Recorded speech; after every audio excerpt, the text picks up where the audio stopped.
Guys, I'm just here to say that Blizzard sucks. Alright?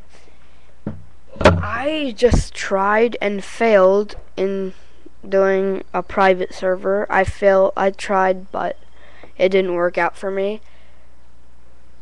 And they banned me. They are retards. I'm serious. It's a Sunday, which is the day I play the most, and they just had to do it on today. I really want to curse at them, but my mom's right there. Alright, all I have to say is,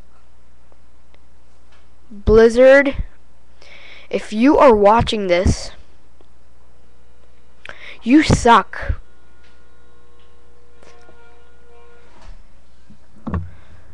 I wish you would go to hell.